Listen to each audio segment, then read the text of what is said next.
কথায় ছিলাম না? কথা হইলো এইটা যে মেয়ে লোক দেখলে মন খারাপ হয় না ওনাদের, আমগোটা হয়। ওনারা আমাদের থেকেও বড় উপরের ক্লাসে। হুজুরগো মন খারাপ হয় মেয়ে দেখলে, ওনাদের মন খারাপ হয় না। কারণ হুজুররা তো মেয়ে লোক দেখে না, হঠাৎ দেখলে মন খারাপ হয়। আমরা দেখতে দেখতে শুয়ে গেছে, আছে না নাই? আছে না নাই? তো আমি সেই বন্ধুদেরকে বলবো যে ভাই, আজকে আপনারা আমার পরামর্শ নেন, কাজ করেন।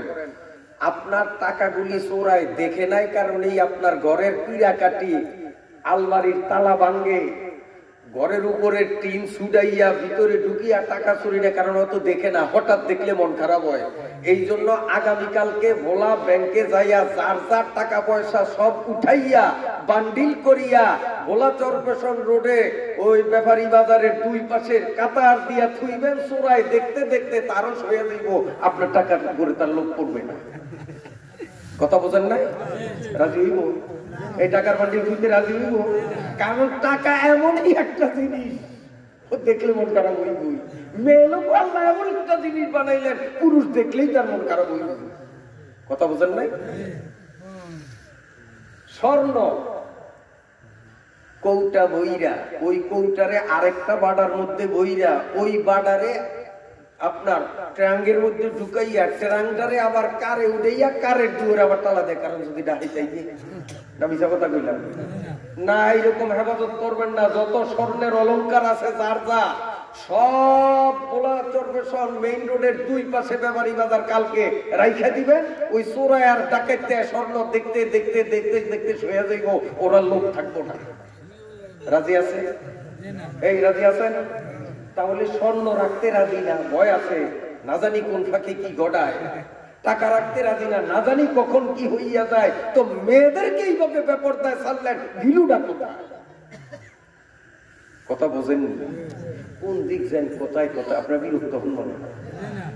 আবার কিছু কিছু পোলা পাইনে, এই যুক্তির কথা কইতে আসি, কিছু কিছু পোলা পাইনে কারে হুজুররা কি বোঝে, হুজুররা ওই ইউটিউবে ঢোকে না, ফেসবুক চালায় না, তারপরে কি কয় সিনেমা তো জীবনে স্বপ্নেও দেখে না, হুজুর আকুল বুদ্ধি কি আছে, যুগ সম্বন্ধে কিছু বোঝে, সিনেমা না দেখলে জ্ঞান বাড়েনি মিয়া, পোলা পাইনি কয় না? না মিশা কথা কই, সিনেমা না দেখলে জ্ঞান বাড়েনি। আরে বাপরে বাপ, সিনেমা দেখিয়া তোমার জ্ঞান কদ্দুর বাড়ছে, আর আমরা সিনেমা না দেখিয়া আমাকে জ্ঞান কদ্দুর কমছে। একটু খতিয়ান নম্বর ডাক নম্বর লারা দিয়ে মনে করেন। আচ্ছা, আমার কথা বুঝলে উত্তর দিবেন। এই যে বোলা অবসর সিনেমার পর্দায় ববিতা, শাবনূর এই যে নাচে, মাজা ডুলায় দেখা যায়, কি ঢাকাতে আয়া নাচে? কি নাচে? কথা কয় না কার না, আসল শাবনূরে আইয়ে, ও তাইলে সাবানায় তো আইয়ে মনে হয়। হ্যাঁ, আইয়ে একজনও ডিপজলে আইয়ে একটাও না। আর সে কি ছবি ছবি। আচ্ছা, সিনেমার মালিক এই ছবিগুলো যে দেখায়, কাস্টমারের টেয়া দেওয়ান লাগে না ফ্রি মান না? আচ্ছা, ছবি আসল না আসল? আসল আসল কোনটা? আসলটা আসল। ওই ঢাকা আছে শাবনূরে, ওইটা হইলো আসল শাবনূর। আর সিনেমার পর্দা যেটা হইলো নকল শাবনূর, শাবনূরের ছবি। এখন ছবি দেখতে হইলে পয়সা লাগেনি, টিকিট করা লাগেনি। তো টিকিট দিয়া পকেটের টাকা খরচ করিয়া টিকিট নিয়ে দেখলো আসল শাবনূর না নকল। তো নকল দেখতে পয়সা লাগলো, ঠিক না? আর এই জ্ঞান বাড়তে বাড়তে কোন পর্যায়ে পড়ছে? স্বামী স্ত্রী দুইজন মিলিয়া এক রিক্সায় বসিয়া সিনেমা চাইতে যায়, দুইটা বেপরদায় বসা। আচ্ছা, এখন এই যে স্বামী তার বউরে নিয়ে সিনেমা দেখতে গেল, মার্কেট করতে গেল, ব্যাপারী বাজার দিয়া যখন যায়, রাস্তার দুই দিক থেকে বখাটে যুবকরা যে চায়, এটা কি আসলটা দেহে না ছবি দেহে? কথা কোন না? আচ্ছা, আসলটা দেহে। সিনেমার টিকিট কত জানি না, কারণ জীবনে দেহিও না, দেহার নিয়েও তো নাই। দরিয়ানের কথার কথা একটা বোঝার জন্য 50 টাকা একটা বললাম আর কি। তাহলে ছবি দেখতে যদি 50 টাকা খরচ হয়, এখন যে তোমার বউরে তুমি বেপরদায় দেখাইতেছ, ছবি তো না, এটা আসল, এটা তো 500 টাকা করে তো জনপ্রতি লওয়া দরকার। তোর যদি সিনেমা দেখিয়া আক্কল বাড়তো, তাহলে তুই চিন্তা করতি যে এই ছবি চাইতে যাই সেখানে 50 টাকা দেওয়া লাগবে, তো আমার অরিজিনালটা দেখবে 500 টাকার কমে কেউ দেখতে পারবে না, সবার থেকে 500 টাকা যদি উসুল করতো তাই বুঝতাম যে সিনেমা দেখে ওর জ্ঞান বাড়ছে। তুই নকল দেখলি পয়সার বিনিময়, আসল দেখাইলি ফাও, তোর মতো পাগল আল্লাহর জমিনে। কথা আমি ভুল কইছি, অযৌক্তিক কথা কইছি। কি বাড়া বাড়ছে গে আছে মনে আছে, ছায়া রইছে মনে আছে, তারপর আমার দিকে ছায়া থাকেন। আল্লাহ জিবরাইলে কয় বিয়া শাদী ছাড়া কাম হইব না, কাছে যাইতে পারবেন না, কয় তাইলে দেরি করিয়েন না, আর মনে মানে না, তাড়াতাড়ি গুছান। তো জিবরাইল আলাইহিস সালাম একবারে ফেরেশতা করে দাওয়াত টাওয়াত দিয়া মজলিস মিলাইছে আদমের বিয়া। এখন কাজী সাহেব হইল জিবরাইল, জিবরাইল কয় দুলামিয়া আপনার তো মুরব্বী টুরব্বী কেউ নাই, আদমের বাবা ছিল, দাদা ছিল মনে হয়, আপনার তো মুরব্বী নাই, এখন মুরব্বীও আপনি, বড় আপনি, তাড়াতাড়ি কোন মহরণা কি আনছেন? নগদ উসুল, কোনো বাকি নাই, কারণ আজ নগদ কাল বাকি, বাকির নাম ফাঁকি। আমাদের দেশে যা চলে কয় 3,32,901 টাকা কাজী সাহেব লেখেন, অর্ধেক নগদ অর্ধেক বাকি, আই বলে 1,000 টাকাও দেয়, অর্ধেক নগদ অর্ধেক বাকি, এগুলি নাই মনে আপনাদের অত্যন্ত। তাইলে যেই দিন বিসমিল্লাহ বিয়া শুরু হইল, এখনো স্বামী স্ত্রীর দেখা হয় নয়, ওই কাজী অফিসে বসেই যখন বেজাল ঢুকছে, এই সংসারও শান্তি কেমনে হইব আপনারা কোন? ওর বিসমিল্লাহ গলত, কারণ অর্ধেক নগদ অর্ধেক বাকি, বিসমিল্লাহই গলত করলো। এই স্বামী স্ত্রী দুইজনের মধ্যে আলিয়ার ফাতেমার মতো মহাব্বত হইব, এত সাপ বেজির মতো হইব, যেহেতু বেজাল তো হেনি লাগে। এখনকার মহরণা দেন।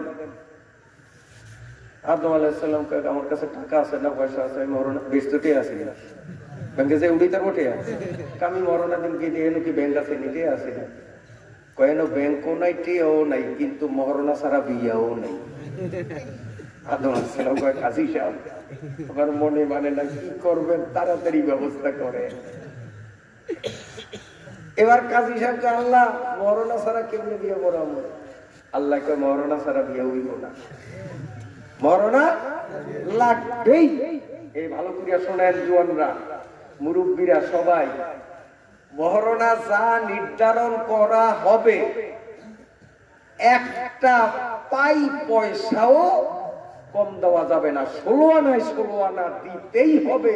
যদিও কাগজে কলমে অর্ধেক নগদ লেখা, কিন্তু আপনি দেন নাই, দেওয়া লাগবে। কথা বুঝাইতে পারলাম? বাসর করে প্রথম দিন যদি কোন স্বামী তার স্ত্রীরে কয় মহরণার দাবি মাফ করিয়া দাও, বউ যদি একবার আমি মন থেকে মাফ করিয়া দিছি, শরীয়তে কয় আমি মাফ করি নাই, এই মাফ আমি গ্রহণ করি নাই, মাফ হইব না।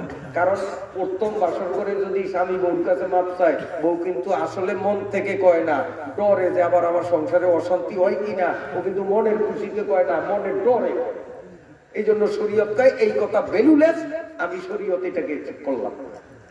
কাজে ওই আশায় যদি তাই যে প্রথম দিন তো মাফলো ইয়ে আলাইছি, আমার ছুটি না দেওয়া লাগবে।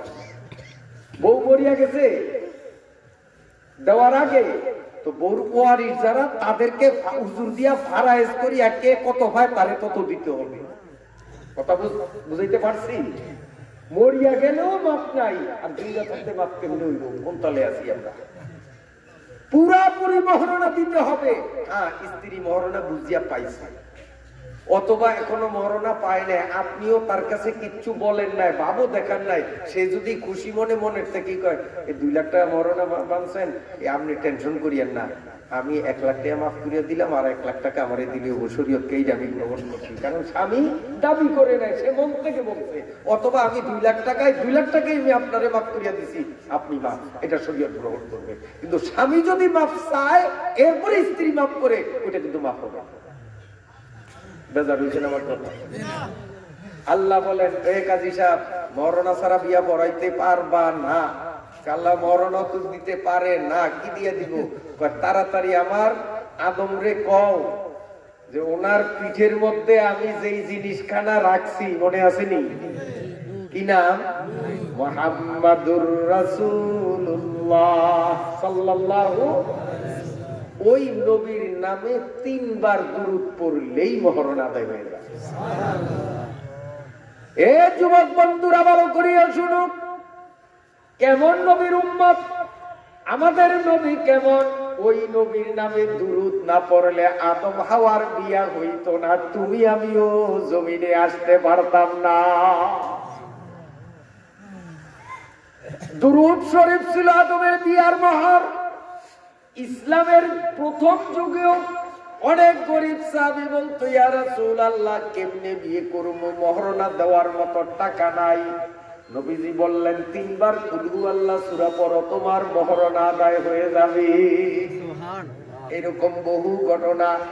এরপরে আল্লাহর নবী চিন্তা করলেন, আমার দুরূদ, এরপরে আল্লাহর কোরআনের সূরা, এগুলি বিনিময়ে দুনিয়ার একটা মেয়ে লোক যদি কিনতে যায়, দুরূদ আর কোরআনের মান থাকে না।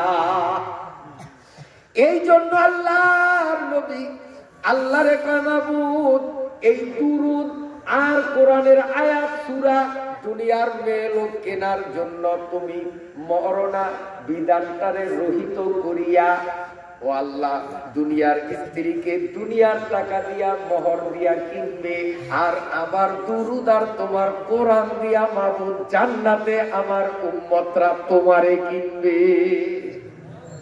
দুরূদ আর কোরআন দিয়া তোমারে কিনবে। যদি এই দুরূদ আর কোরআন দিয়া বউ কিনতে যায় তো দুরূদের ভালো থাকে না। আল্লাহ পাক সেদিন থেকে এই প্রথা বাদ করিয়া দিলেন।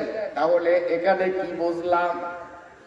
দুইটা জিনিস, নবীর নামে দুরূদ না পড়লে আদমের বিয়া হইতো না, আমরাও জমিনে আসতে পারতাম না। কত বড় দাবি নবী! তাফসীরের কিতাবের মধ্যে লেখে, আল্লাহু আকবার, আল্লাহু আকবার। কিয়ামতের মাঠে আল্লাহ যখন সিংহাসনে বসিয়া বিচার করবেন, আদম আলাইহিস সালাম একটা চেয়ারের উপরে বসা থাকবেন, তার গায়ে থাকবে সবুজ রঙের চাদর। তিনি এইভাবে তাকাইতে থাকবেন। হঠাৎ আদম আলাইহিস সালাম দেখবেন একটা লোকের হাতে হ্যান্ডকাপ লাগাইয়া ফেরেশতারা টানতে টানতে দোজখের দিকে নিয়ে যায়। আদম আলাইহিস সালাম খোঁজ নিবেন এই লোকটাকে, পরিচয় মিলবে আখিরি নবীর পাপিষ্ঠ উম্মত। অমনি আদম আলাইহিস সালাম গায়ের চাদর ফালাইয়া চেয়ারের থেকে নামিয়া হাসরের ময়দানে অন্যে হইয়া আমার নবীরে খুঁজতে খুঁজতে খুঁজতে খুঁজতে এক জায়গায় যাইয়া দেখবেন দয়াল নবী হাসরের মাঠে সিজদায় নাক কপাল লাগাইয়া দুই চোখের পানি সারিয়া উম্মত উম্মত বলিয়া কান্দে। আদম আলাইহিস সালাম নবীজির মাথার কাছে মুখ দিয়া কইয়া, মুহাম্মাদের পা, ও মুহাম্মদ তাড়াতাড়ি ওঠো, যেই উম্মতের জন্য কান্দো তোমার সেই আদরের একটা উম্মত রে ওই যে দূরে দেখা যায় এনকাপ লাগাইয়া দোজখে নিয়ে যায়। আল্লাহর নবী অমনি সিজদার থেকে উঠিয়া কাঁদতে কাঁদতে দৌড়াইয়া যাবেন। নবী বলেন, আমি প্রতিরোধ করবো, এ ফেরেশতারা এক চুল সামনে নিতে পারবি না, আমার উম্মত জাহান্নামের আগুন সইতে পারবে না। ফেরেশতারা বলবেন, আমরা এমনই এক জাতি, আমরা এক সেকেন্ডের জন্য আল্লাহর হুকুম অমান্য করতে পারি না। আল্লাহর হুকুম এরে দোজখে নেয়ার। আপনি যদি কিছু বলতে হয় আল্লাহকে বলেন, সাথে সাথে আল্লাহর পক্ষ থেকে আওয়াজ আসবে, ফেরেশতারা কার সাথে কি বলতেছো, এক চুল সামনে যাইয়া আমার দোস্তের মনে ব্যথা দিও না। আবার দোস্ত কি বলে শোনো। আল্লাহর নবী বললেন, কি ব্যাপার? ওর নেকের পাল্লা হালকা, বদের পাল্লা ভারী, তাই সে জাহান্নামী। আল্লাহর নবী বলবেন, আমাকে দেখাইতে হবে, নেকি বদি ওজন আমার সামনে করতে হবে, আবার ময়দানে চলো। আল্লাহর নবীর নির্দেশে এই আসামিরে নিয়া যখন মিজানের পাল্লার গোড়ায় হাজির করানো হবে, আর ফেরেশতারা যখন নেকি বদির পাল্লা ধরিয়া টান দিতে যাবে, অমনি আল্লাহর নবী পকেট থেকে একখানা সাদা কাগজের টুকরা নেকের পাল্লায় সারিয়া দিবে। ফেরেশতা যখন দাড়ি টান দিবে ওই কাগজের বরকতে এবার নেকের পাল্লা ভারী হইয়া যাবে। ফেরেশতারা ঘোষণা দিবে কাদবু বেরা আদার রাজুল, কাদবু বেরা আদার রাজুল, কাদবু বেরা আদার রাজুল। আরে মাফ করা হইয়াছে, আদখুলু উল জান্নাত, তাড়াতাড়ি এর বেহেশতে ঢুকা। ফেরেশতারা যখন এবারে হিনকাপ খুলিয়া বেহেশতের দিকে নিবে, অমনি লোকটা বলবে না এমন পরম বন্ধু এমন বিপদ মুহূর্তে আমার এত বড় উপকার করলো, বন্ধুর পরিচয় না পাইতে চুল পরিমাণ আমি কোথায়ও যাব না। কে আপনি? আমার এত বড় উপকার করলেন। আল্লাহর নবী বললেন, উম্মতরি আমারে দুনিয়ায় চিনলি না, আমারে মানলি না, তাই আমারে আজকে ঠিক পাও নাই। আমি তো তোদের সেই নবী, তোদের প্রেমে পড়িয়া তয়েফে একে একে 3 বার শরীর থেকে রক্ত ঝরাইয়াছিলাম রে। আমি তো তোদের সেই মায়ালু নবী, উহুদে দাঁত হারাইলাম, বাপাইলাম। তোর জীবনের কোন ইবাদত আল্লাহর কাছে কবুল হয়নি, গোটা জীবন পাপ পঙ্কিলতায় কাটাইয়া দিলা। এই জন্য তোমার মনের পাল্লা ভারী, নেকের পাল্লা হালকা। কিন্তু জীবনে একবার আমি নবীকে মনে মহাব্বত করিয়া দুরুদ একবার করেছিলা, ওই দুরুদ কানা কবুল হইয়াছে। দুরুদ লেখা কাগজ কানা নেকের পাল্লায় দিলাম, আমার দুরুদের বরকতে নেকের পাল্লা ভারী হয়ে গেল। সাকুলাত মাওয়াজিনুহু ফাহুয়া ফি ঈশাতির রাদিয়া। আল্লাহু আকবার। সৌন্দর্য 2 প্রকারের, একটা হলো বাহ্যিক সৌন্দর্য, আরেকটা হলো আত্মিক সৌন্দর্য। বাহ্যিক সৌন্দর্য দিলেন আল্লাহ ইউসুফ নবীকে, আর আত্মিক সৌন্দর্য দিলেন আল্লাহ আমাদের নবীকে। কষ্ট হয় আপনাদের? বাহ্যিক সৌন্দর্য মানে জাহিরি রূপ, এটা আল্লাহ ইউসুফ নবীরে দিয়েছেন কিতাবে লেখে। আমার দিকে স্যার, আপনারা আব্বাসী হুজুরের ওয়াজে শুনছেন যে মিশরে একবার অভাব হইছে, মানুষ না খায়া অনেক কষ্ট পাইছে, শুনছেন না? তো ইউসুফ নবী সরকারি ভান্ডার থেকে এই চাল ডাল গম দিতে দিতে দিতে দিতে সব ফুরাইয়া গেছে, দেওয়ার মতো নাই। কিন্তু মানুষও পেটের ক্ষুধা সহ্য করতে পারে না, দলে দলে ইউসুফ নবীর অফিসের সামনে ভিড় করে খাদ্য নেওয়ার জন্য গুদাম তো খালি। কিতাবে লেখে হযরত ইউসুফ নবী সব সময় তিনি এইভাবে রুমাল দিয়া চেহারা ঢাকিয়া চলতেন। এইভাবে এই হুজুররা যে রুমাল পরে, এই রুমাল আবিষ্কার হয়েছে হযরত ইউসুফ আলাইহিস সালাম থেকে। হ্যাঁ, ইউসুফ আলাইহিস সালাম এইভাবে ঢাকিয়েই থাকতেন, চেহারা সবাইকে দেখাইতেন না। তারপরে মানুষ যখন ওনার দরবারে আসতো, তখন সব মানুষকে মাঠের মধ্যে বসাইয়া সরকারি লোক দিয়া সবাই জড়ো করতেন। সবাই মনে করতো নবী যখন বসতে বলছে তাইলে আজকে মনে হয় সান্দাল নেওয়া যাবে। সবাই আশা মনে রাখিয়া বসত। ঈসা আলাইহিস সালামের ভান্ডে তো একটা দানাও নাই, তো উনি করতেন কি, এইভাবে ঘন্টা দিয়ে আস্তে স্টেজে আসতেন। হাজার হাজার মানুষ বসা, ক্ষুধার্ত মানুষ আসিয়ে আমার দিকে চান, বাস ইউসুফ নবী যাইতেন। এই যে শুধু এরকম মুখটারে খালি করিয়া একটা নজর দেখা দিতেন, ওনার চেহারার সৌন্দর্য দেখিয়া 7 দিন পর্যন্ত ওই মানুষগুলি ক্ষুধার কথা ভুলিয়া দিতেন। কি দেখলাম, কি দেখলাম? ওই যে আব্বাস হুজুরের ওয়াজে শুনছেন না, মহিলারা হাত কাটছে, ইউসুফের দিকে ছায়া ছায়া পৌঁছাইছে, লেবুর জায়গায় হাত কাটছে, শোনেন নাই? তো যার চেহারার মধ্যে এতটা সৌন্দর্যতা আল্লাহ দিয়েছেন, মহিলারা হাত কাটলো, ক্ষুধার্ত মানুষগুলো 7 দিন পর্যন্ত ক্ষুধার যতটা ভুলিয়া যেত ওই চেহারা দেখে। এটা হলো বাহ্যিক সৌন্দর্যতা।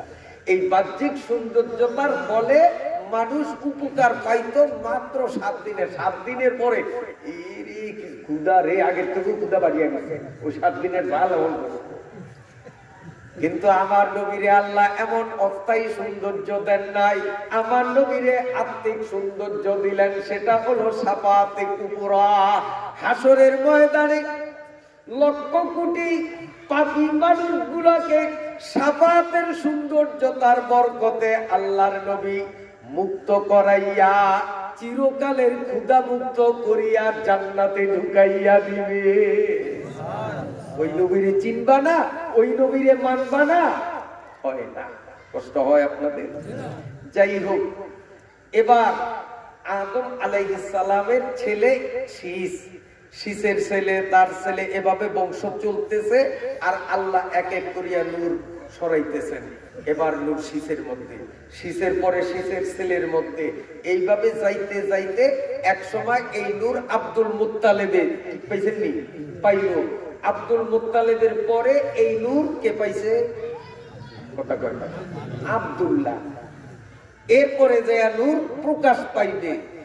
তো মাঝখানে একটা টানে অনেক দূরে চলে আসলাম। সাজারাতুল ইয়াকিন বৃক্ষ থেকে এক টানে গেছি জান্নাতে, জান্নাতের থেকে এক টানে লইয়া আইলাম আব্দুল্লাহ পর্যন্ত। কারণ ভিতরের গুলো বলতে গেলে ও 6 মাসও লইবে না। কারণ এই নূরের বিকাশ ঘটাইতে হবে। তো যদি আপনাদের ধৈর্যের বাদ টিকিয়ে রাখতে পারেন, এই জন্য আমিও সংক্ষেপ করলাম। কষ্ট হয়? বলবো ইনশাআল্লাহ। আসেন এবার আব্দুল্লাহর মধ্যে যখন এই নূর আসছে, আব্দুল্লাহর ভিতরে নূর আসার পরে আল্লাহ, আল্লাহর কি কুদরত!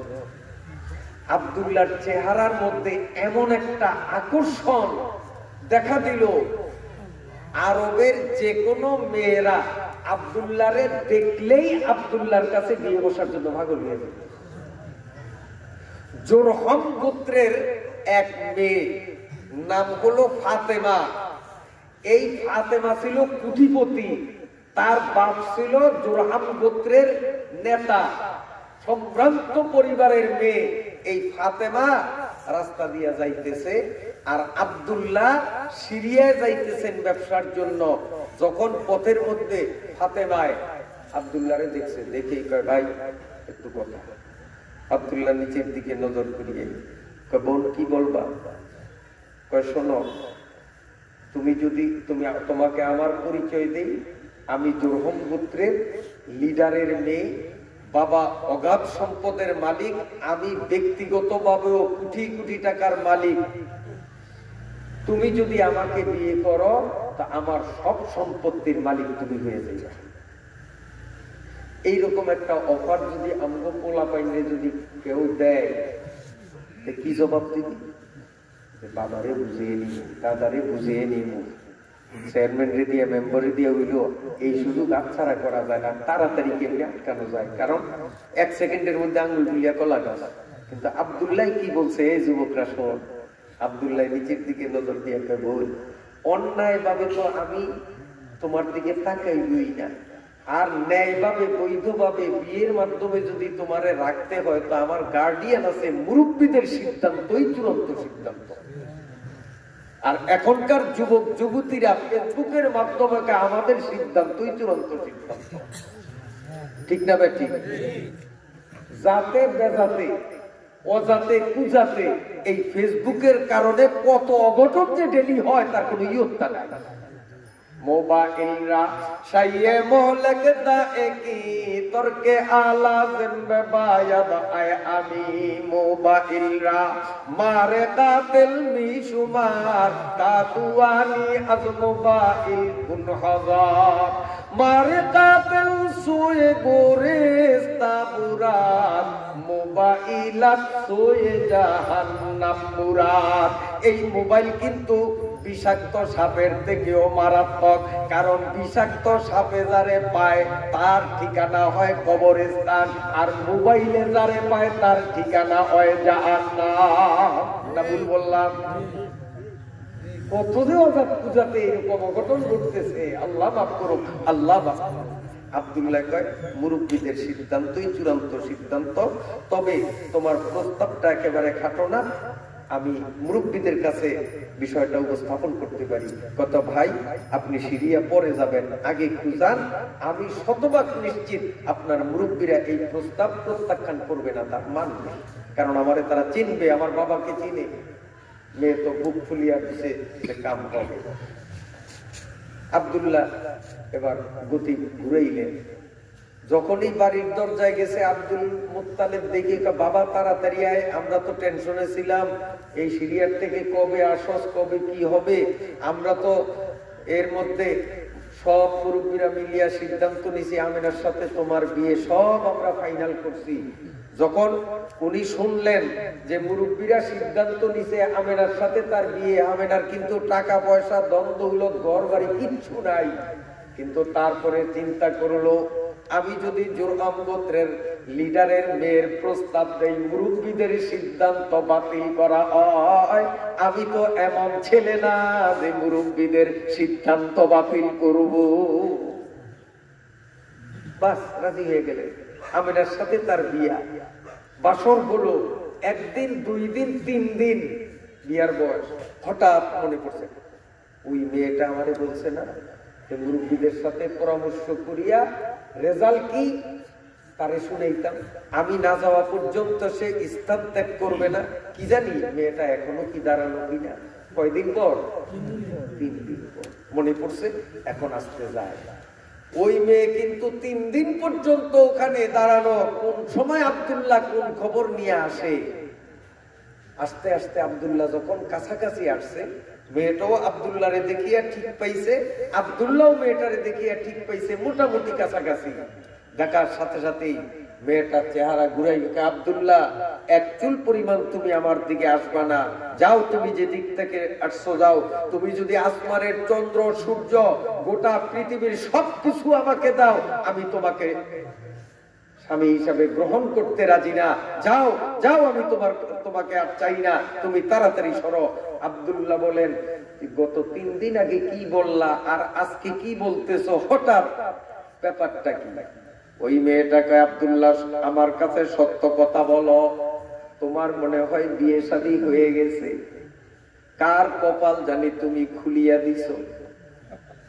আমি তোমার মতো গরিবের পোলার জন্য পাগল ছিলাম না।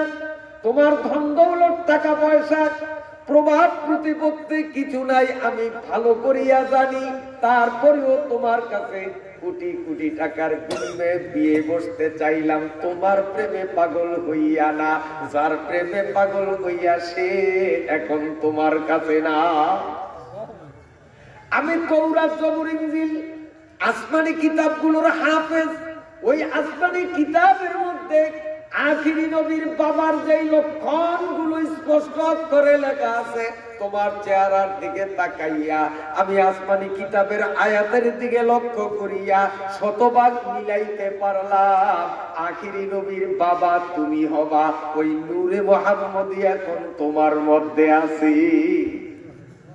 আমি তোমার প্রেমে না, আখিরি নবীর মা হব, এই প্রেমে আমি তোমার কাছে নিয়ে বসতে চাইলাম। কিন্তু এখন তোমার কপালে নূরে মুহাম্মদের ছাপ দেখা যায় না। কোন মহিলার কপাল জানি তুমি খুলিয়া দিছ, কার পেটে জানি নূরকে তুমি স্থানান্তরিত করে দিলা।